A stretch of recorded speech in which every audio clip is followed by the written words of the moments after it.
Alright guys, so we did a position last week where we talked about doing the grip break, and basically what we have is we have a situation where we're tied up, you're presenting that weapon, I grab a hold of that muzzle, and then he comes up and he does a grip break so that he can continue engaging with his pistol. So one of the things we're going to cover now is we're going to cover some options for me to prevent him from being able to do that. So in this particular case, we're tied up.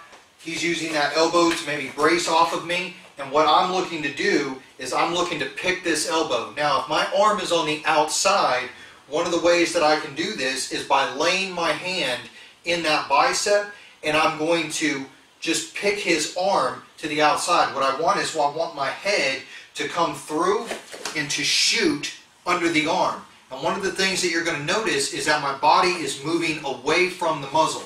So if we're looking at it from this direction, so he's teed up and he's blocking with that elbow like we had showed last week, building that position. I come in, I pick this elbow, my head comes up, and at no point do I go in front of the muzzle. So when I'm sitting in here, I can go ahead and I can anchor that weapon into his body, and then from here I can throw to the ground, control him, do whatever it is I want to do. One of the other options that I have is that as I come through here, this is another reason for that single hand clear, is when I get up in this position and he's bracing off, I anchor that pistol. When I do my pick and I come through from here, I'm now free to access my pistol. Alright, so this is one of the things that we're going to do. We're going to build into some of the positions that we do. So we're sitting in here, I'm tied up, he's bracing with that elbow. If my arm is on the outside, I can come up and I can pull that bicep to the outside. If my arm is on the inside, I can literally just take my elbow and I'm going to pry his elbow, and now I'm going to swim my head underneath. It's really important when you swim your head underneath that you stay extremely close. I'm not looking to get in here and to be way out here away from his body. Remember that anytime that there's space, there's room for him to move and react. What I want to be is I want to be as close and as tight to him as I possibly can.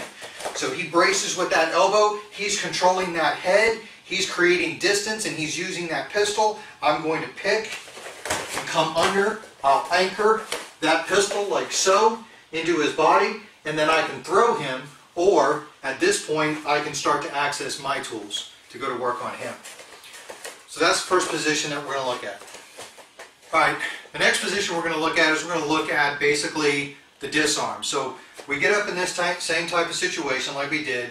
I grab a hold of that pistol, he's bracing with his frame, he's controlling my head.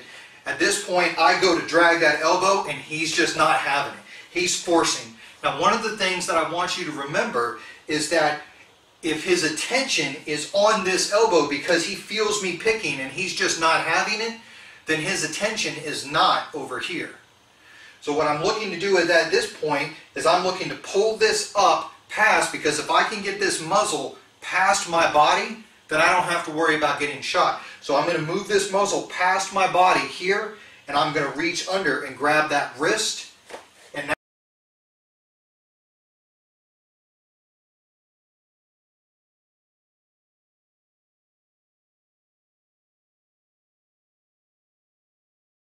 you're going to notice that his wrist folds. Alright? From here, once I step in, that hand comes off and I have a disarm. So if we look at this maybe from another angle, so he's presenting that, I'm keeping that muzzle offline, keeping it away from me, he's bracing, I'm trying to pick that elbow and he's just not having it. So as we're sitting in here, I'm keeping that muzzle oriented away, I'm going to pull this like a retention position up to my side. I'm going to reach under, grab that wrist, and I'm going to turn that into him.